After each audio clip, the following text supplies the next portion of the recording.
to my Monster Energy Supercross, the official video game review. And to get things started, I want to say the customization in this game is just outstanding. Like, it's just one of the best I've ever seen. As we go into the gear here, as I'm doing this live. Hold on, I actually fucked up there, but we go into them. We go into suits, which is basically just the gear. You have Troy Designs, which is new in this game. You also have Fly Racing, which is also new. You have crazy amounts of gear. It's just awesome. Like, the only downside is they do not have bell helmets in this game, which is kind of sad because they just got it into MXGP3. But that doesn't hurt much. And they added new gear sets, not gear sets, but graphics kits, as you can see on my Honda right there. That's newer. They added basically new everything. It's awesome. The physics are better. As I'm going to do a time trial on MetLife Stadium just to show you guys the track. It's easily the best track in the game. Probably the worst track is, sadly, it has to be Daytona, mainly due to the lips are so rounded off you can't clear anything almost, especially on a 250. 450 you're almost fine, but you just don't get the air you should.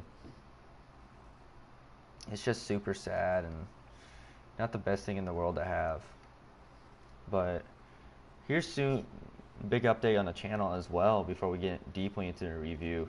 I have a big review coming up that's going to be on this channel and also the 309 Studios channel, so look out for that video coming this week.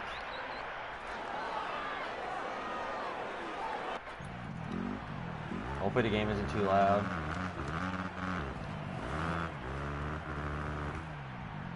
The track looks amazing. The game looks amazing overall.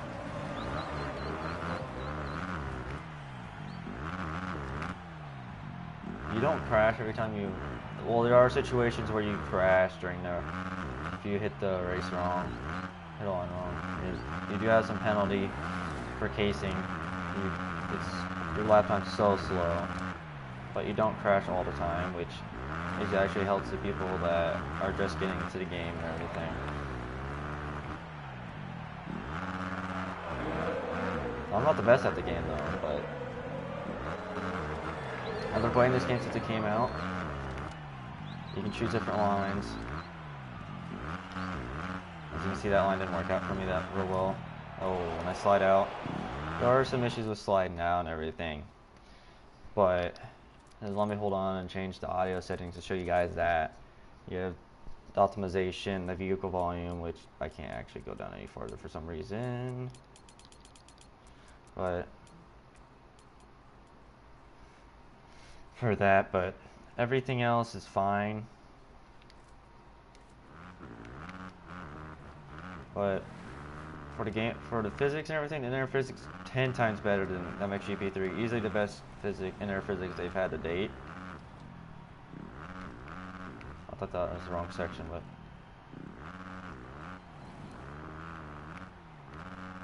whips are still a little weird, but they'll get there. This is only their fourth game they've ever made, and they've been so used to the moto games, and they just poop out games all year. It's crazy how Milestone does it.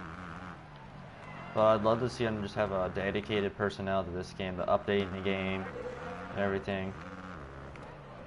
That's just because I truly think they can make this series, even the GP series, great. I personally love Moto and Supercross.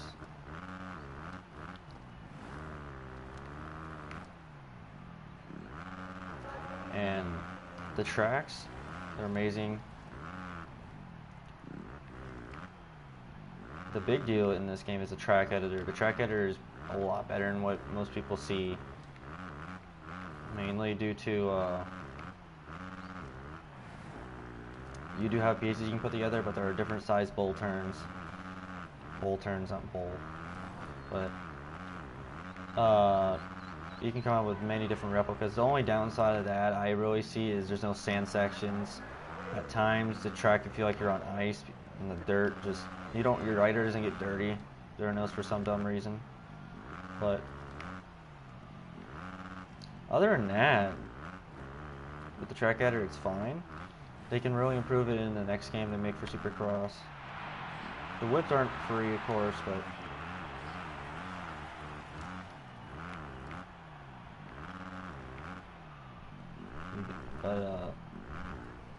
what else can I hit on here? And they also don't have Josh Grant or Eli Tomac, but they do have Austin Fortner and all the 250 guys, which is awesome. I'd love for them to have Tomac and Grant, but it's not a big deal.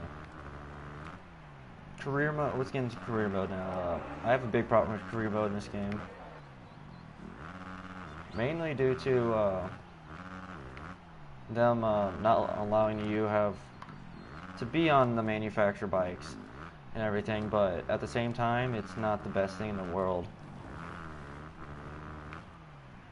Because when you do have to race with your own custom character, you have to have sponsors on your bikes. You can't run with the normal graphics like you see here.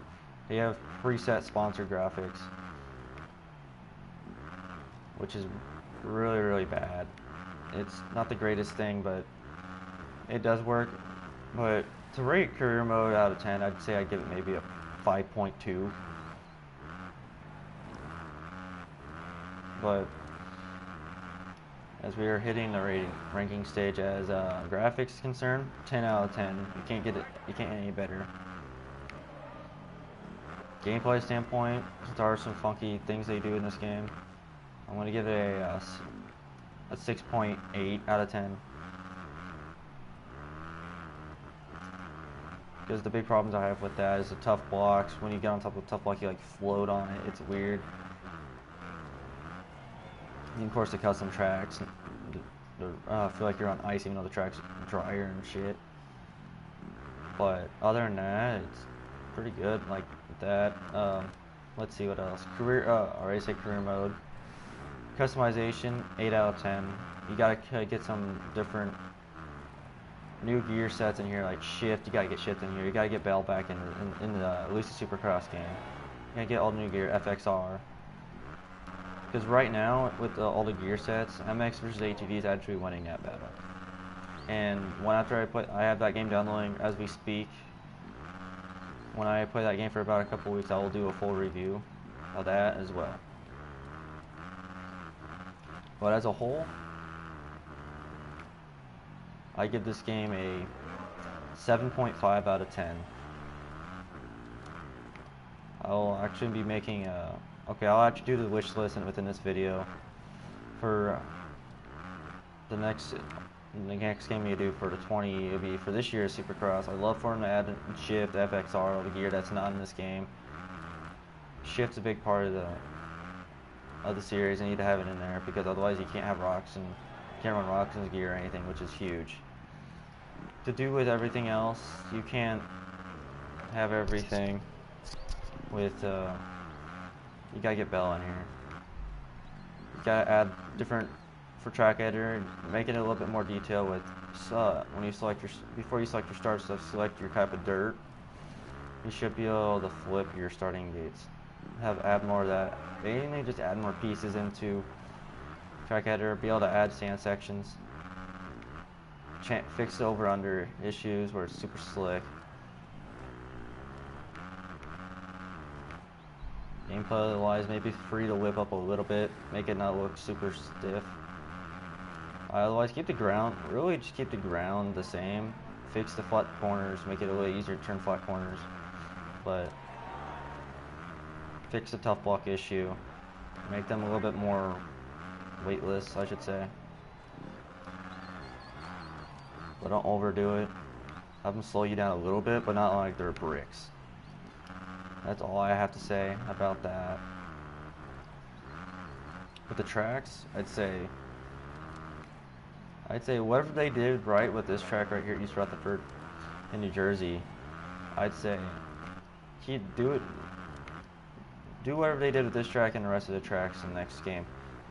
including Daytona, because Daytona is a big part of the series.